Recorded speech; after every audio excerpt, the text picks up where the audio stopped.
Imaginez un instant que l'humanité est égarée, durant près de 2 millénaires, un trésor d'une valeur inestimable. Quelque chose que Jésus-Christ pratiquait avant chaque miracle, une prière spécifique, une connexion divine délibérément soustraite des traductions que nous connaissons aujourd'hui. Loin d'être une énième théorie du complot ou une simple spéculation théologique, cette révélation s'appuie sur des études récentes de manuscrits syriaques antiques. Ceux-ci ont mis au jour des secrets sciemment omis des versions bibliques parvenues jusqu'à nous. Aujourd'hui, nous allons explorer la vérité sur les prières secrètes de Jésus et comment cette découverte pourrait bouleverser notre compréhension de la foi, des miracles et de la spiritualité. La Bible syriaque, plus précisément la Peshitta, recèle des détails qui ont purement et simplement disparu d'autres traductions. Tandis que nous lisons les récits des miracles de Jésus dans les versions traditionnelles, nous perdons irrémédiablement le contexte spirituel fondamental qui rendait ces événements possibles. Des recherches approfondies suggèrent que Jésus n'opérait pas seulement des miracles par sa nature divine. Il suivait un protocole spirituel précis, une forme de prière qui unissait le plan terrestre au plan céleste d'une manière singulière et d'une puissance inouïe. Ce que nous allons découvrir aujourd'hui ne se limite pas à de simples curiosités historiques. Il s'agit de révélations susceptibles d'expliquer pourquoi tant d'individus peinent à expérimenter le pouvoir transformateur de la foi dans leur existence. Peut-être tentons-nous d'accéder à quelque chose de sacré sans posséder les clés adéquates, sans saisir les méthodes que le Christ lui-même employait pour manifester l'impossible dans notre réalité physique. Ce voyage dépasse de loin les simples comparaisons textuelles. Nous allons nous immerger dans une véritable archéologie spirituelle, révélant comment certaines traditions furent précieusement conservées au sein de communautés chrétiennes orientales, à l'abri du processus d'hellénisation qui a si profondément marqué le christianisme occidental. La langue syriaque, plus proche de l'araméen parlé par Jésus, a su préserver des nuances et des significations qui se sont évanouies lors des traductions en grec, puis en latin et dans d'autres langues. Des experts en manuscrits anciens ont découvert que la Peshitta contient des passages où Jésus prononce distinctement des prières spécifiques avant d'opérer guérison, résurrection et autres miracles. Ces oraisons ne sont pas évoquées superficiellement, mais décrites avec une précision qui suggère l'existence d'un système structuré de communication avec le divin. Certaines de ces suppliques incluent des invocations qui érigent un pont entre la volonté humaine et la volonté céleste, créant des conditions spirituelles particulières propices à la manifestation du miraculeux. La découverte la plus sidérante est que Jésus employait des noms spécifiques de Dieu en araméen durant ses prières, des noms qui recelaient des fréquences sonores et des significations entièrement perdues lors des traductions. Les enquêtes linguistiques démontrent que ces noms ne furent pas simplement traduits, mais substitués par des termes génériques tels que Seigneur ou Dieu, gommant ainsi toute la spécificité et la puissance que ces appellations véhiculaient dans leur contexte originel. Pour saisir la pleine magnitude de cette découverte, il est impératif de reconnaître que nous parlons ici d'une tradition manuscrite remontant au 1er siècle du christianisme. La communauté syriaque a conservé des textes que d'autres traditions avaient jugés à jamais perdus. En comparant verset par verset, nous relevons des divergences stupéfiantes, qui ne sont pas de simples problèmes de traduction, mais qui dévoilent des pratiques spirituelles entières, omises ou simplifiées au fil des siècles. Ce qui rend cette découverte encore plus fascinante est la prise de conscience que ces prières de Jésus suivaient des schémas précis. Il n'implorait pas de manière aléatoire ou purement émotionnelle avant ses miracles. Des sources historiques attestent l'existence d'une structure, d'une méthodologie spirituelle que Jésus maîtrisait à la perfection. Ces oraisons comprenaient la reconnaissance de la souveraineté divine, l'alignement de la volonté personnelle sur la volonté céleste, l'invocation de noms sacrés spécifiques et des déclarations de foi qui engendraient les conditions nécessaires à la manifestation du surnaturel dans le naturel. Si cela s'avère exact, cela signifie que nous n'avons pas seulement perdu des mots ou des phrases, mais un système complet de spiritualité pratique que Jésus employait régulièrement. Imaginez combien d'individus, au cours de l'histoire, auraient pu expérimenter une foi plus profonde et transformatrice s'ils avaient eu accès à ces enseignements, précieusement conservés uniquement dans les manuscrits syriaques. La tradition syriaque n'a jamais délaissé ces pratiques. Jusqu'à aujourd'hui, au sein des communautés chrétiennes orientales, particulièrement au Moyen-Orient, subsistent des prières et des rituels qui font écho à ces traditions ancestrales, préservées dans la Peshitta. Des études anthropologiques révèlent que ces communautés ont non seulement conservé les textes, mais également les pratiques spirituelles qui y sont associées, forgeant ainsi un pont vivant entre le christianisme primitif et notre époque. Ce qui frappe le plus les chercheurs, c'est de découvrir que Jésus non seulement prononçait ses prières, mais enseignait à ses disciples comment les utiliser dans des situations spécifiques. La Bible syriaque conserve des passages où Jésus guide les apôtres sur le moment et la manière d'employer certaines invocations, constituant un véritable manuel de spiritualité pratique qui fut presque entièrement perdu dans les autres traditions manuscrites. Cette révélation bouleverse notre compréhension de la nature des miracles. Loin d'être de simples événements surnaturels dépendant exclusivement de la divinité du Christ, nous découvrons que Jésus employait des méthodes de prière spécifiques qui instauraient les conditions spirituelles nécessaires à la manifestation du pouvoir divin. Cela n'amoindrit en rien la nature divine de Jésus, mais révèle qu'il opérait selon des principes spirituels précis, susceptibles d'être compris et appliqués par d'autres fidèles. La découverte la plus révolutionnaire est de réaliser que ces prières n'étaient pas de simples requêtes ou supplications. Elles fonctionnaient comme des clés spirituelles ouvrant des portails entre les dimensions, permettant au pouvoir céleste de s'écouler vers la réalité physique de manière contrôlée et dirigée. Jésus n'improvisait pas durant les miracles. Il suivait des protocoles spirituels précis qui démontrèrent sa maîtrise tant des lois naturelles que des lois spirituelles régissant l'interaction entre les mondes visibles et invisibles. Pour véritablement saisir l'étendue de ce qui fut perdu, il est essentiel de reconnaître que nous ne parlons pas uniquement de différences textuelles entre manuscrits. Nous sommes confrontés à des preuves que des traditions chrétiennes entières furent séparées du savoir spirituel pratique que Jésus enseignait et mettait en œuvre. La Bible syriaque a conservé non seulement des mots différents, mais une approche radicalement distincte pour comprendre et vivre la foi chrétienne.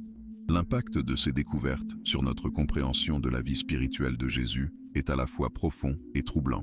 Lorsque nous analysons les manuscrits syriaques, nous réalisons que Jésus ne se contentait pas d'accomplir des miracles par des prières spécifiques, mais que ces prières suivaient des schémas reconnaissables, révélant un système spirituel organisé et intentionnel.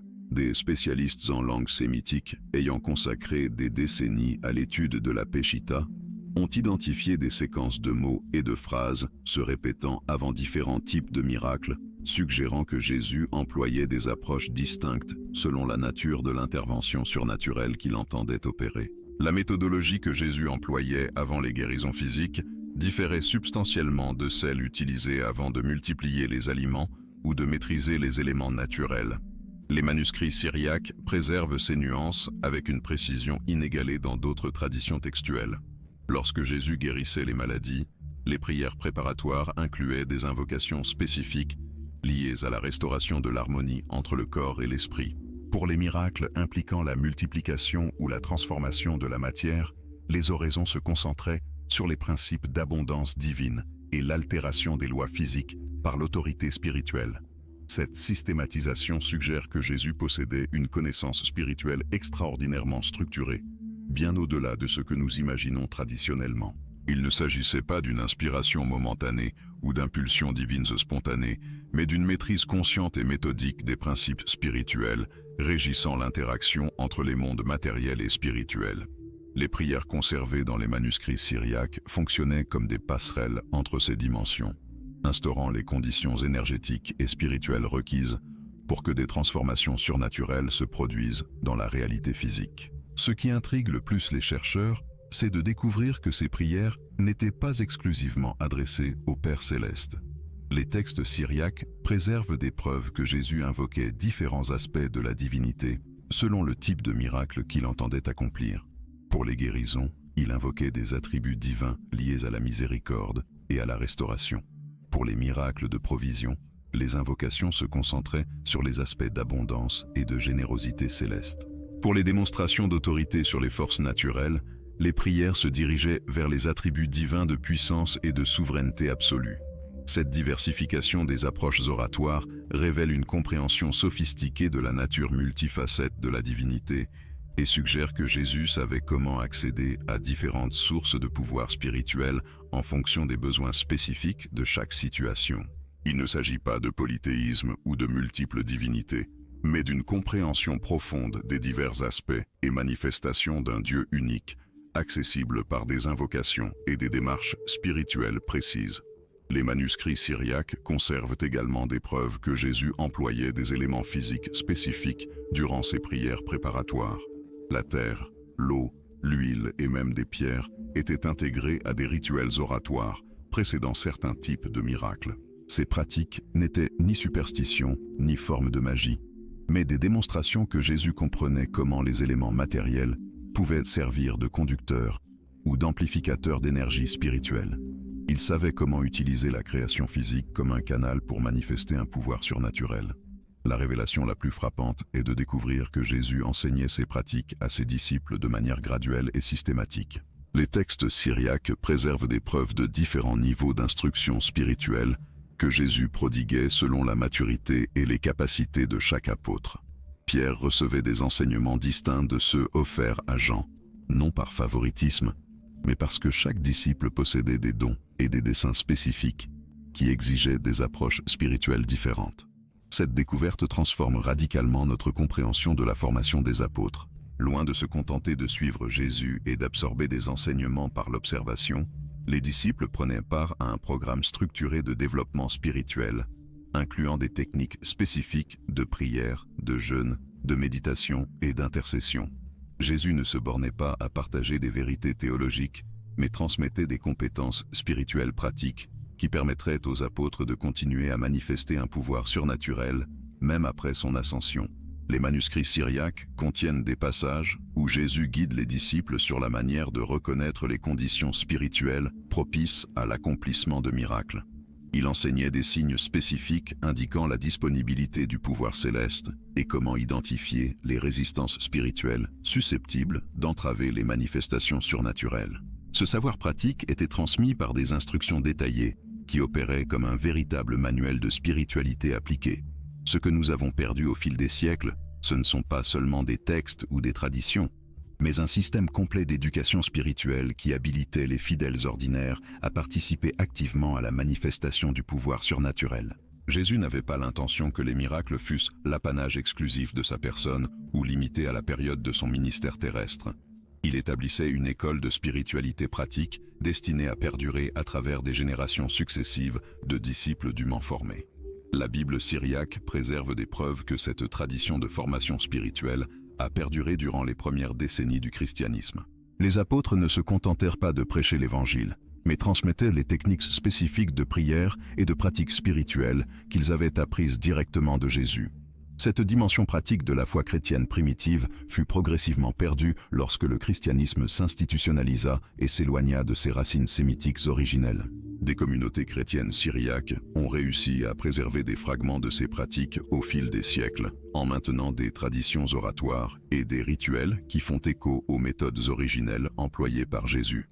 Les chercheurs étudiant ces communautés contemporaines découvrent des pratiques spirituelles qui semblent se connecter directement aux enseignements conservés dans les manuscrits syriaques, érigeant ainsi un pont vivant entre le christianisme primitif et notre époque. Cette continuité suggère que le savoir spirituel pratique enseigné par Jésus n'a jamais été entièrement perdu, mais a survécu au sein de traditions marginalisées qui ont maintenu leur lien avec les pratiques originelles. Lorsque nous comparons ces traditions préservées aux textes syriaques, nous trouvons des correspondances impressionnantes qui confirment l'authenticité et l'importance de ces enseignements oubliés. La question qui se pose naturellement est de savoir pourquoi ces pratiques furent abandonnées ou tombèrent dans l'oubli au sein du courant principal du christianisme. La réponse réside dans des facteurs politiques, culturels et théologiques complexes qui ont façonné l'évolution de la foi chrétienne durant ses premiers siècles d'existence. Les transformations ayant conduit à l'abandon de ces pratiques spirituelles débutèrent lorsque le christianisme s'étendit au-delà des communautés juives et araméennes originelles, rencontrant des cultures grecques et romaines aux perspectives radicalement différentes concernant la spiritualité et la religion. Les convertis grecs, influencés par la philosophie hellénistique, avaient tendance à intellectualiser la foi, préférant les débats théologiques abstraits aux pratiques spirituelles concrètes qui caractérisaient le christianisme sémitique. Ce glissement d'accent fut progressif mais profond, modifiant fondamentalement la manière dont les chrétiens concevaient leur relation au pouvoir surnaturel et les techniques nécessaires pour y accéder. Les Romains, quant à eux, apportèrent une mentalité institutionnelle et légaliste qui privilégiait les structures hiérarchiques organisées au détriment des expériences spirituelles individuelles. Lorsque le christianisme devint la religion officielle de l'Empire romain au IVe siècle, ses influences culturelles s'intensifièrent, générant des pressions pour standardiser et contrôler des pratiques religieuses qui étaient auparavant transmises de manière plus organique et personnalisée. Le besoin d'établir des doctrines uniformes et des procédures administratives cohérentes entrait en conflit avec la nature fluide et expérientielle des pratiques spirituelles conservées dans les textes syriaques. Durant cette période d'institutionnalisation, les leaders ecclésiastiques commencèrent à décourager les pratiques spirituelles qui ne pouvaient être aisément supervisées ou contrôlées. Les techniques spécifiques de prière et de préparation spirituelle enseignées par Jésus exigeait une guidance individualisée et un développement personnel prolongé, des caractéristiques peu compatibles avec le modèle d'église de masse alors en émergence.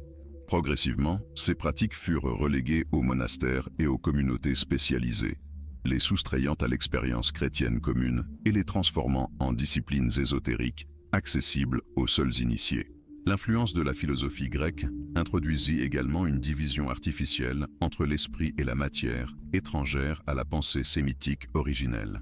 Jésus et ses premiers disciples ne séparèrent pas rigidement le monde spirituel du monde physique, comprenant que des pratiques spirituelles spécifiques pouvaient produire des résultats concrets dans le royaume matériel. Cette perspective intégrée permettait de considérer les techniques de prière et de préparation spirituelle comme des outils légitimes pour influencer les circonstances physiques, y compris les situations exigeant une intervention surnaturelle.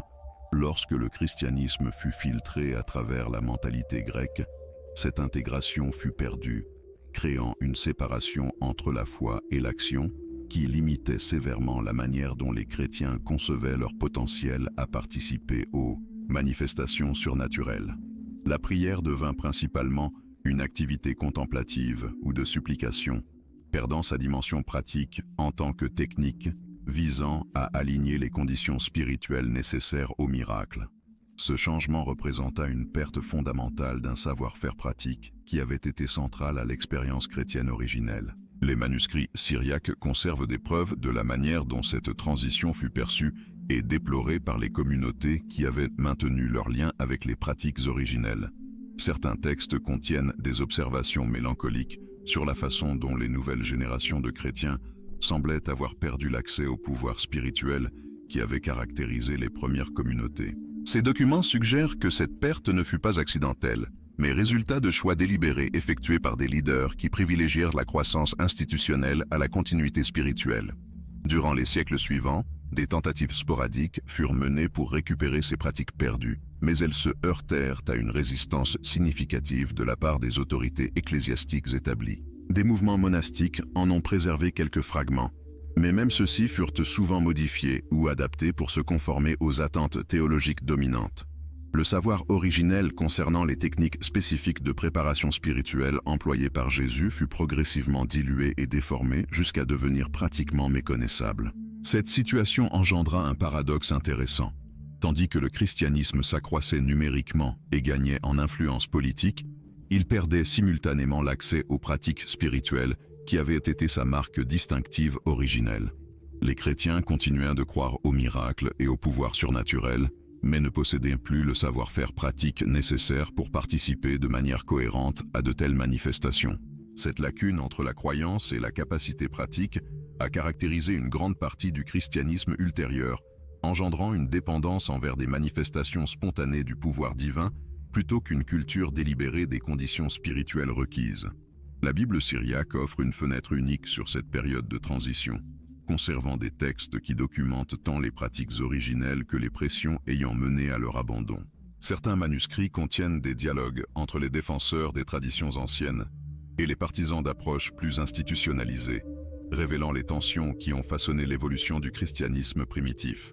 Ces documents démontrent que la perte des pratiques spirituelles originelles ne fut pas un développement naturel, mais résultat de décisions conscientes prises par des leaders confrontés à des pressions politiques et culturelles spécifiques. Des études contemporaines menées auprès de communautés chrétiennes syriaques ayant maintenu certaines de ces traditions révèle que le savoir-faire pratique concernant la préparation spirituelle au miracle n'a jamais été complètement perdu. Ces communautés ont préservé des techniques de prière, de jeûne et de méditation qui font directement écho aux méthodes décrites dans les manuscrits anciens. Les chercheurs ayant investigué ces pratiques contemporaines ont découvert des correspondances impressionnantes avec les textes conservés, suggérant qu'une lignée ininterrompue de transmission spirituelle a réussi à survivre malgré les pressions historiques qui ont éliminé ces pratiques du courant principal du christianisme. Cette continuité suggère que le savoir spirituel pratique enseigné par Jésus n'a jamais été entièrement perdu, mais a survécu au sein de traditions marginalisées qui ont maintenu leur lien avec les pratiques originelles. Lorsque nous comparons ces traditions préservées aux textes syriaques, nous trouvons des correspondances impressionnantes qui confirment l'authenticité et l'importance de ces enseignements oubliés. La question qui se pose naturellement est la suivante. Que d'autres trésors pourraient encore être enfouis dans ces traditions marginalisées? Et comment ce savoir perdu pourrait être retrouvé et intégré à la compréhension chrétienne contemporaine? Si les techniques spécifiques de préparation spirituelle que Jésus utilisait avant d'accomplir des miracles ont effectivement été préservées au sein de communautés syriaques isolées, cela suggère que la capacité à produire des manifestations surnaturelles constantes n'est peut-être pas définitivement perdue, mais simplement en sommeil dans des traditions qui n'attendent que d'être redécouvertes et revitalisées. Ce que ces révélations concernant la nature du pouvoir spirituel dans les traditions chrétiennes primitives dévoilent remet fondamentalement en question les présupposés modernes sur la manière dont les miracles fonctionnaient à l'époque de Jésus. Contrairement à la perception populaire selon laquelle les miracles étaient des manifestations spontanées et imprévisibles du pouvoir divin, les manuscrits syriaques suggèrent qu'il existait une méthodologie spécifique et reproductible derrière ces démonstrations surnaturelles. Les prières documentées dans ces textes n'étaient pas de simples requêtes désespérées pour une intervention divine, mais suivaient des schémas précis de préparation spirituelle qui conditionnaient tant le pratiquant que l'environnement à recevoir des manifestations de pouvoir. Cette approche systématique contredit les récits qui dépeignent Jésus comme un simple canal passif pour une force surnaturelle, le révélant plutôt comme quelqu'un qui maîtrisait des techniques spécifiques de culture spirituelle que n'importe quelle personne dévouée pourrait, en théorie, apprendre et appliquer. Les preuves archéologiques issues de fouilles sur des sites chrétiens syriaques antiques corroborent ces découvertes textuelles de manière saisissante. Des chercheurs ont trouvé des chambres spéciales au sein de complexes monastiques qui semblent avoir été conçus spécifiquement pour des pratiques de préparation spirituelle intensive. Ces salles contiennent des inscriptions en araméen qui correspondent directement aux textes de prière préservés dans les manuscrits, suggérant que les techniques documentées étaient réellement utilisées par les premières communautés chrétiennes. Des analyses architecturales révèlent que ces chambres ont été construites avec des caractéristiques acoustiques et d'éclairage spécifiques qui auraient facilité les types de pratiques contemplatives décrites dans les textes. L'orientation de ces salles par rapport aux points cardinaux, la présence de niches spéciales pour des objets sacrés et même la composition des matériaux utilisés dans la construction indiquent une compréhension sophistiquée de la manière dont l'environnement physique pouvait soutenir la préparation spirituelle.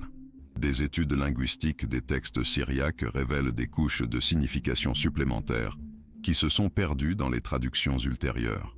Les mots araméens employés pour décrire les états spirituels atteints par les pratiques préparatoires portent des connotations qui n'existent tout simplement pas en grec ou en latin.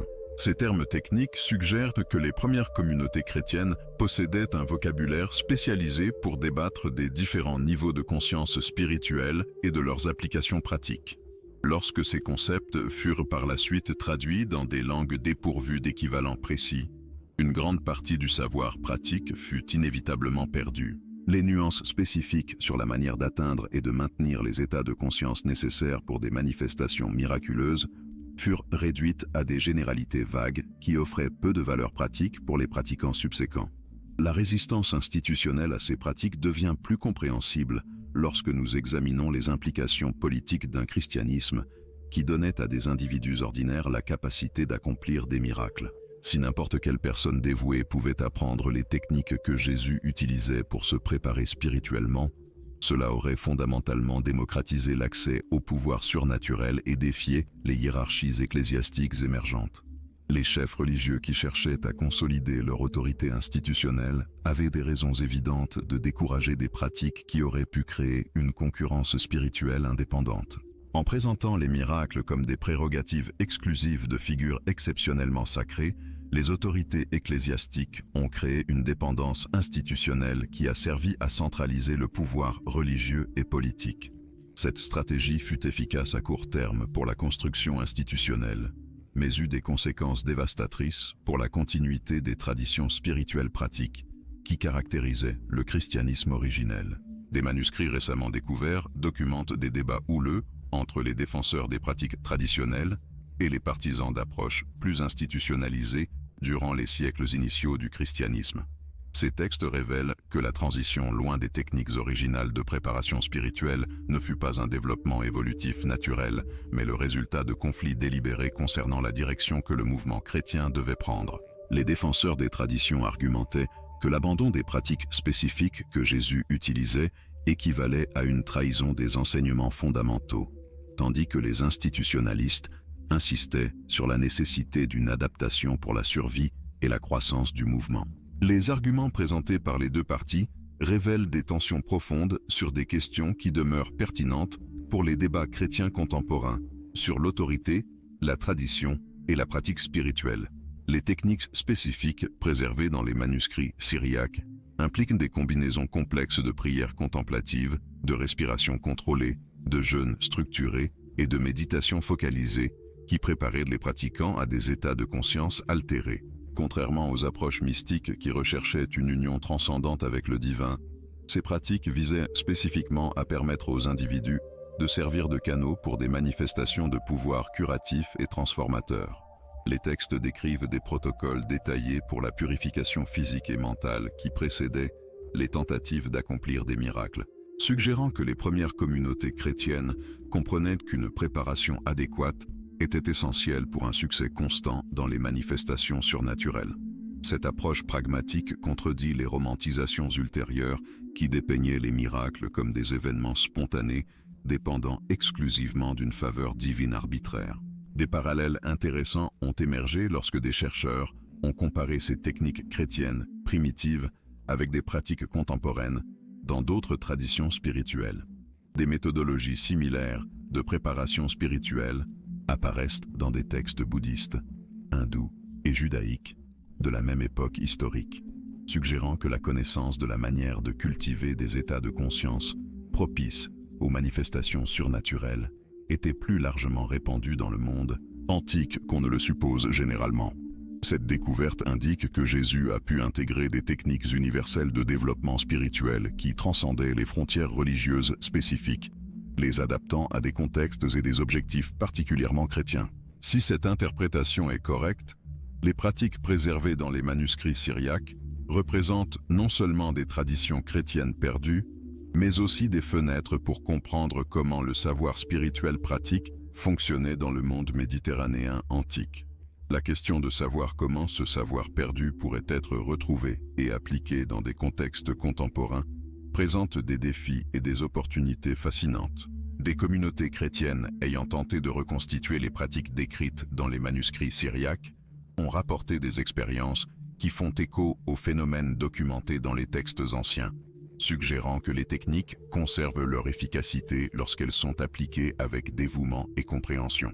Cependant, une mise en œuvre réussie exige non seulement la connaissance des procédures, mais aussi la culture des disciplines spirituelles et de l'état d'esprit qui caractérisait les premiers pratiquants chrétiens.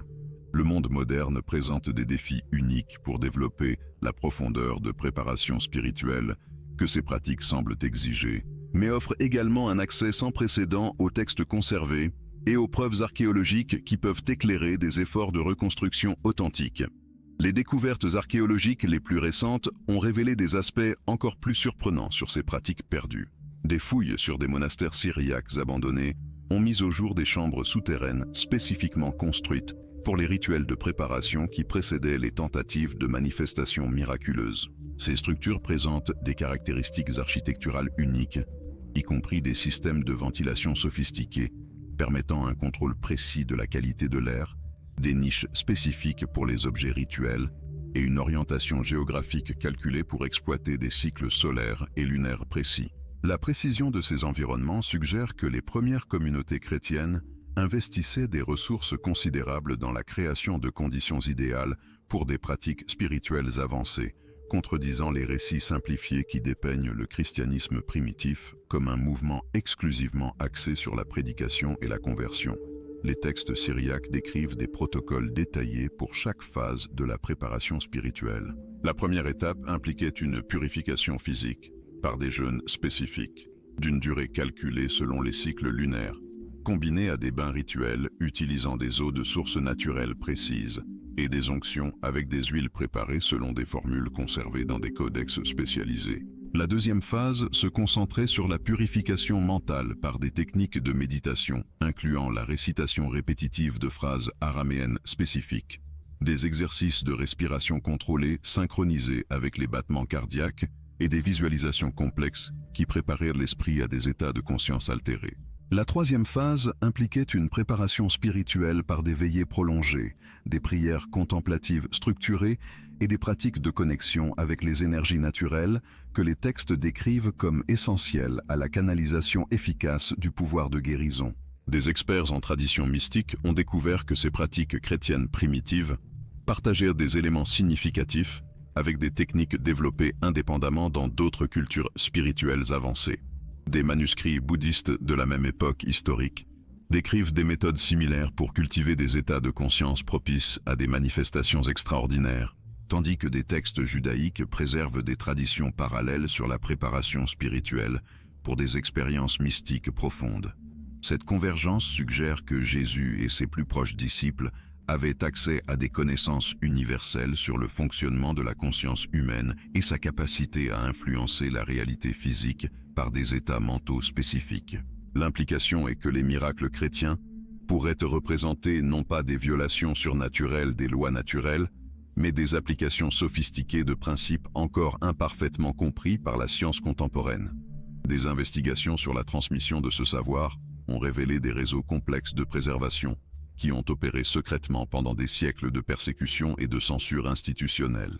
Des monastères isolés dans des régions montagneuses ont maintenu des traditions orales qui complétaient les textes écrits, tandis que des familles spécifiques de scribes ont conservé des manuscrits à travers les générations, risquant leur vie pour préserver des connaissances que les autorités religieuses considéraient dangereuses ou hérétiques. Certains de ces gardiens ont développé des codes sophistiqués qui dissimulaient des informations sensibles au sein de textes apparemment conventionnels, créant de multiples couches de sens qui protégeaient les connaissances essentielles des persécuteurs tout en maintenant l'accessibilité pour les initiés qualifiés. L'impact de ces découvertes sur les études bibliques contemporaines est transformateur. Des universitaires qui interprétaient auparavant les récits de miracles comme de pures narrations symboliques ou mythologiques reconnaissent désormais des preuves substantielles que ces histoires pourraient préserver les souvenirs d'événements réels accomplis grâce à des techniques spirituelles spécifiques. Ce changement de perspective ne diminue pas la signification spirituelle des miracles, mais ajoute des dimensions pratiques qui rendent les enseignements de Jésus plus pertinents pour les pratiquants contemporains désireux de développer leurs propres capacités spirituelles. Des universités de pointe ont établi des programmes de recherche interdisciplinaires combinant les études bibliques traditionnelles avec la neuroscience, la psychologie transpersonnelle et la physique quantique pour enquêter sur les mécanismes plausibles par lesquels des pratiques spirituelles spécifiques pourraient produire des effets physiques mesurables.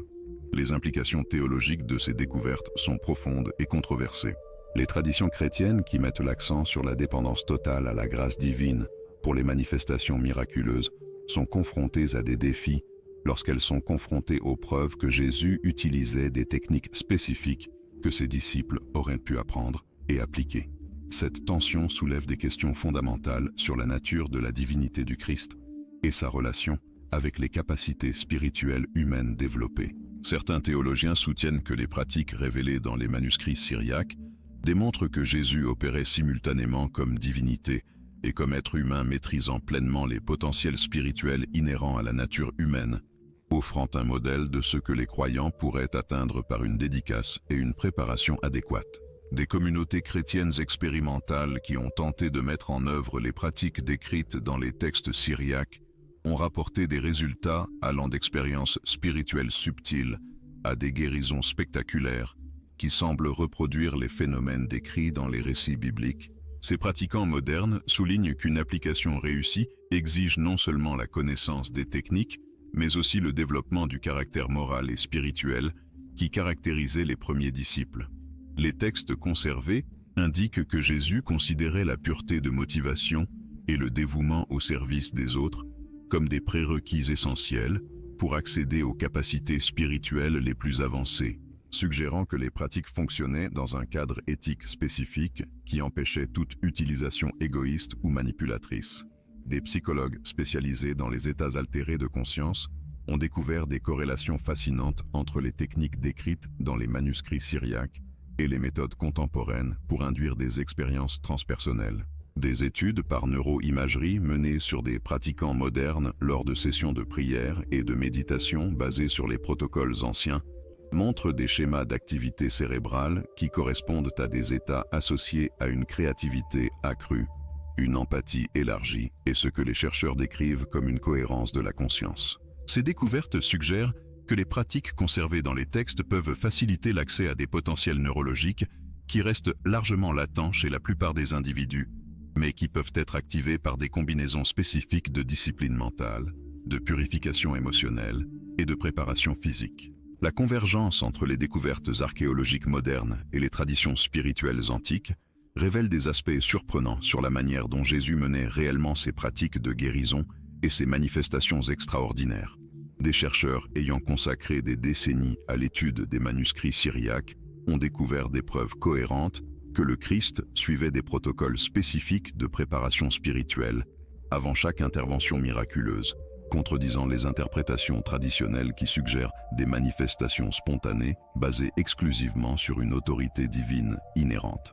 Les manuscrits conservés dans des monastères reculés de Syrie et du nord de l'Irak contiennent des descriptions détaillées de techniques préparatoires que Jésus utilisait de manière constante, y compris des périodes spécifiques de jeûne, des séquences de respiration contrôlées, des postures corporelles particulières et des invocations en araméen qui diffèrent significativement des prières enregistrées dans les évangiles canoniques. Des spécialistes en langue sémitique ancienne ont découvert que ces invocations utilisent des structures linguistiques et des concepts qui s'alignent avec des traditions mystiques judaïques plus anciennes, suggérant que Jésus avait accès à des connaissances ésotériques qui furent par la suite exclues des textes officiels de l'Église primitive. Des études comparatives ont révélé des parallèles notables entre les pratiques documentées dans les textes syriaques et les techniques de guérison spirituelle trouvées dans les traditions mystiques d'autres cultures antiques, y compris des méthodes védiques, des pratiques chamaniques et des systèmes énergétiques décrits dans des textes égyptiens et babyloniens. Cette convergence interculturelle suggère que Jésus a pu avoir accès à des connaissances universelles sur la manipulation des énergies subtiles qui transcendaient les frontières religieuses et culturelles de son époque, défiant les perspectives qui localisent ses capacités exclusivement dans le contexte judéo-chrétien. Des investigations récentes ont mené des expériences contrôlées avec des pratiquants contemporains qui ont tenté de répliquer les techniques décrites dans les manuscrits syriaques, produisant des résultats mesurables qui incluent des altérations dans les champs électromagnétiques autour des participants, des changements détectables dans la structure moléculaire de l'eau utilisée dans les rituels et des effets physiologiques observables chez les individus ayant reçu les interventions. Bien que ces expériences soient préliminaires et nécessitent une validation supplémentaire, les résultats initiaux suggèrent que les pratiques conservées dans les textes anciens peuvent faciliter l'accès à des capacités humaines qui demeurent largement inexplorées par la science conventionnelle. Si vous aussi, vous découvrez des informations qui transforment radicalement votre compréhension des pratiques réelles de Jésus, n'hésitez pas à vous abonner à notre chaîne et à activer la petite cloche pour ne manquer aucune de nos investigations sur ces vérités dissimulées dans les textes anciens que les institutions religieuses traditionnelles préfèrent taire. Partagez ce contenu avec ceux qui valorisent une connaissance authentique des origines du christianisme et sont prêts à remettre en question les récits établis lorsque les preuves historiques indiquent des chemins différents. Les implications pratiques de ces découvertes sont révolutionnaires pour notre compréhension contemporaine de la nature et du développement des capacités spirituelles humaines. Les textes syriaques suggèrent que Jésus n'opérait pas comme une figure isolée dotée de pouvoirs uniques, inaccessibles à ses disciples, mais comme un maître avancé qui utilisait des connaissances et des techniques qui pouvaient être transmises et développées par d'autres individus grâce à une préparation adéquate et une dédicace disciplinée. Cette perspective s'aligne avec des déclarations attribuées au Christ dans les évangiles canoniques, où il affirme que ses disciples accompliraient des œuvres encore plus grandes que les siennes, indiquant l'attente que ses capacités soient transmissibles et extensibles. Des analyses philologiques détaillées des termes utilisés dans les manuscrits syriaques pour décrire les processus internes que Jésus employait durant ses pratiques ont révélé des concepts sophistiqués sur la manipulation consciente des états de conscience, le ciblage intentionnel de l'attention vers des centres spécifiques du corps et la coordination de la respiration avec des mouvements énergétiques internes qui nécessitent un entraînement intensif pour être maîtrisés. Ces éléments techniques contrastent dramatiquement avec les représentations populaires des miracles, comme des manifestations spontanées qui contournaient complètement tout effort ou préparation humaine. Des découvertes archéologiques sur des sites associés aux premières communautés chrétiennes ont révélé des artefacts et des structures qui suggèrent que les premiers disciples de Jésus ont maintenu des traditions de pratiques spécifiques pour le développement des capacités spirituelles pendant plusieurs générations après la crucifixion. Des fouilles dans les ruines d'anciens monastères syriens ont mis au jour des chambres spécialement aménagées pour les pratiques méditatives, des instruments utilisés dans les rituels de purification et des inscriptions décrivant des séquences d'exercices spirituels qui correspondent aux techniques, telles que préservées dans les manuscrits, témoignant d'une continuité de traditions pratiques qui ont finalement disparu des courants dominants du christianisme. Des historiens spécialistes de la période formative du christianisme ont identifié des preuves de tensions significatives au sein des premières communautés chrétiennes entre les groupes qui maintenaient les pratiques ésotériques transmises directement par les disciples originaux et les factions qui privilégiaient des approches plus simplifiées, axées exclusivement sur la foi et la dévotion, sans éléments techniques spécifiques. Des documents conservés suggèrent que ces tensions ont contribué aux décisions d'exclure des textes contenant des instructions pratiques détaillées des canons officiels, entraînant la perte de connaissances considérées comme essentielles à une expérience chrétienne authentique par les générations les plus proches des événements originaux. N'hésitez pas à laisser votre commentaire pour partager ce qui vous a le plus surpris dans ces découvertes concernant les pratiques réelles de Jésus, et si vous suspectiez déjà l'existence d'aspects techniques dans les manifestations spirituelles, omis des enseignements traditionnels. Votre interaction aide d'autres personnes à découvrir ces informations transformatrices qui modifient notre compréhension des origines du christianisme et du véritable héritage laissé par le Christ à l'humanité. Des recherches ethnographiques menées auprès de communautés chrétiennes isolées, ayant préservé des traditions orales ininterrompues depuis les premiers siècles, ont documenté des pratiques et des connaissances qui correspondent remarquablement aux techniques décrites dans les manuscrits syriaques. Cela suggère que des éléments essentiels des enseignements originaux de Jésus ont survécu au sein de lignées spécifiques qui ont échappé aux influences des institutions officielles. Ces communautés ont maintenu des systèmes complexes de préparation spirituelle incluant purification diététique, exercices respiratoires spécifiques, techniques de concentration mentale et méthodes de canalisation d'énergie, dont leurs pratiquants affirment qu'elles dérivent directement des enseignements des apôtres originaux. Des analyses linguistiques comparatives entre les textes syriaques et les fragments d'évangiles gnostiques découverts à Nag Hammadi ont révélé des terminologies et des concepts partagés, suggérant une origine commune dans des traditions ésotériques qui furent par la suite supprimées par les autorités ecclésiastiques. Des experts ont identifié des références constantes à des états de conscience spécifiques, des techniques de transformation interne et des méthodes d'accès à des connaissances supérieures, ce qui indique l'existence d'un corpus substantiel d'enseignements pratiques qui circulaient parmi les premiers chrétiens, mais furent progressivement éliminés des registres officiels.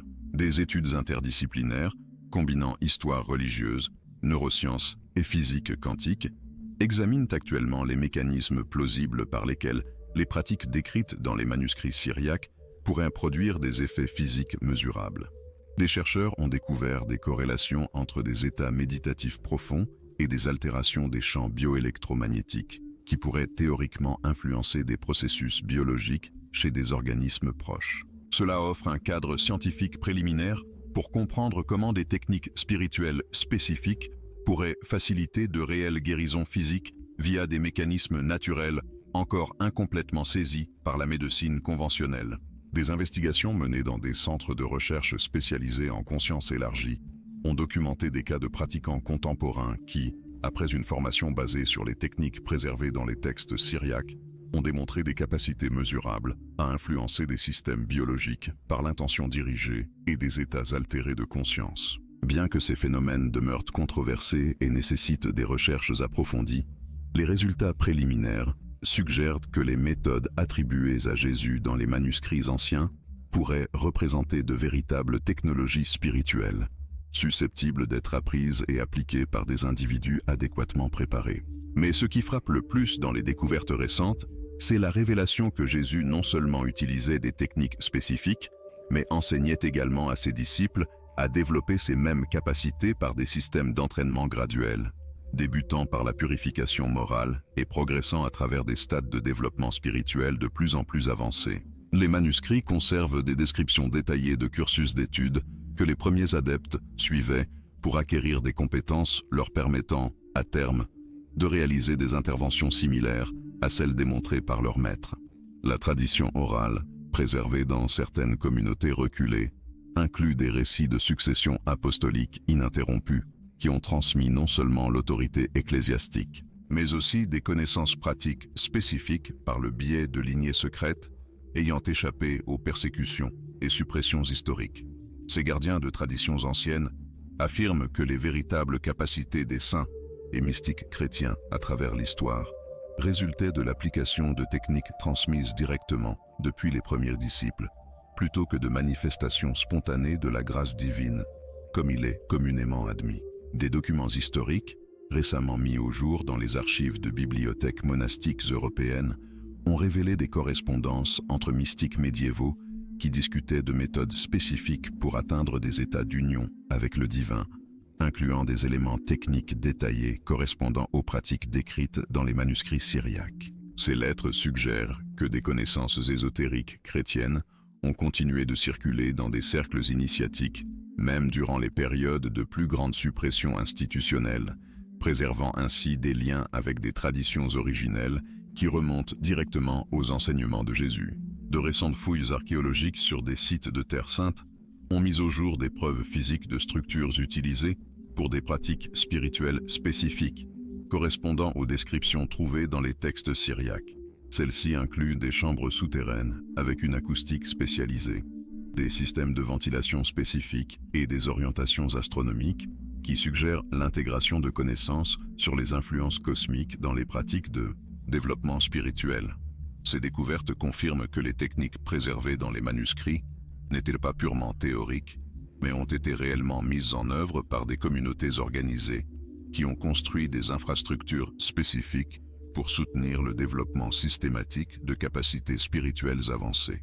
Des analyses ADN de restes mortels trouvés dans des cimetières associés à ces communautés primitives ont révélé des marqueurs génétiques spécifiques que certains chercheurs spéculent pouvoir être liés à des prédispositions neurologiques facilitant le développement de capacités spirituelles extraordinaires. Bien que cette piste de recherche demeure hautement spéculative, elle soulève des questions fascinantes sur les possibles composantes biologiques qui pourraient expliquer pourquoi certaines lignées familiales, au fil de l'histoire, ont produit un nombre disproportionnellement élevé d'individus dotés de capacités mystiques documentées. Des études comparatives avec des traditions spirituelles d'autres cultures ont révélé des parallèles surprenants entre les techniques préservées dans les manuscrits syriaques et des méthodes développées indépendamment par des traditions mystiques hindouistes, bouddhistes, taoïstes et chamaniques.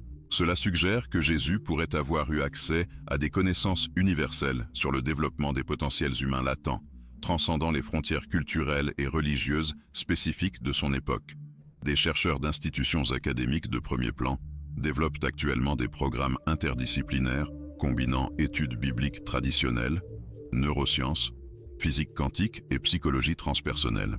afin d'investiguer systématiquement les mécanismes par lesquels les pratiques spirituelles décrites dans les textes anciens pourraient produire des effets physiques mesurables. Les résultats préliminaires de ces études suggèrent que des états de conscience spécifiques, atteints via des techniques particulières, peuvent faciliter l'accès à des capacités neurologiques qui demeurent largement latentes chez la majorité des individus. Les implications théologiques de ces découvertes sont profondes et potentiellement controversées pour les dénominations chrétiennes qui, traditionnellement, mettent l'accent sur une dépendance exclusive à la grâce divine pour les manifestations miraculeuses. Les preuves que Jésus utilisait des connaissances techniques spécifiques susceptibles d'être apprises et appliquées par ses disciples remettent en question les interprétations qui localisent ses capacités exclusivement dans sa nature divine.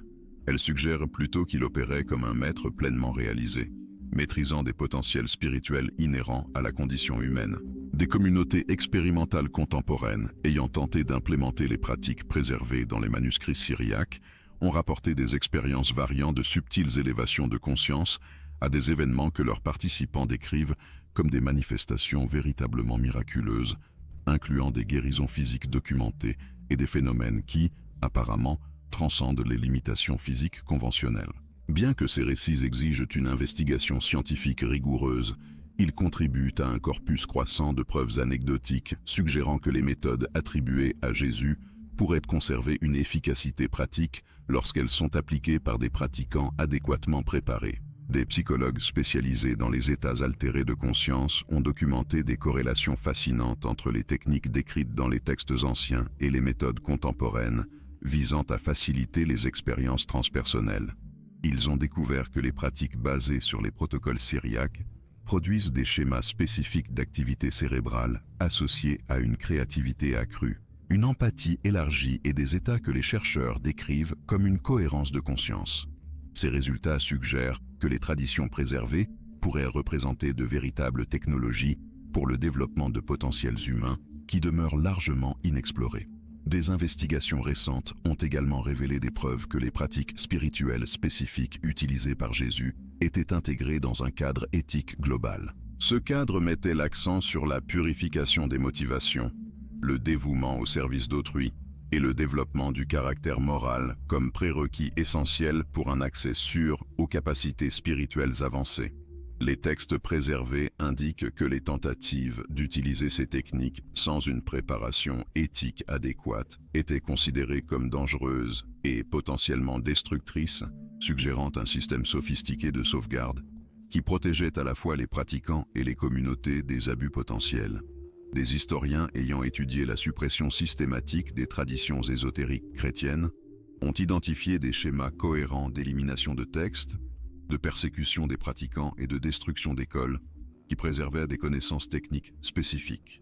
Cela révèle des efforts délibérés des autorités ecclésiastiques pour consolider leur contrôle par l'élimination de traditions qui autonomisaient les individus vers un développement direct de capacités spirituelles sans dépendre de l'intermédiation institutionnelle. Ces découvertes transforment fondamentalement notre compréhension de la nature des pratiques spirituelles chrétiennes originelles. Elles révèlent que Jésus aurait pu être non seulement un prophète inspiré, mais aussi un maître technique possédant des connaissances spécifiques sur le développement de potentiels humains extraordinaires, qu'il considérait transmissibles à ceux qui démontraient une préparation adéquate. Les implications de ces révélations continuent de résonner au sein des communautés académiques, religieuses et spirituelles, tandis que les chercheurs s'efforcent de reconstituer les traditions perdues et d'évaluer leur pertinence pour les pratiquants contemporains, désireux d'explorer des dimensions plus profondes de l'expérience spirituelle chrétienne. Le voyage à travers ces découvertes extraordinaires concernant les pratiques réelles de Jésus nous amène à reconnaître que beaucoup de ce que nous considérions comme établi sur les origines du christianisme pourrait nécessiter une réévaluation fondamentale à la lumière des preuves historiques qui continuent d'émerger de sources anciennes, préservées dans les manuscrits syriaques et d'autres traditions textuelles marginalisées. Merci d'avoir suivi jusqu'au bout et à très bientôt pour la suite.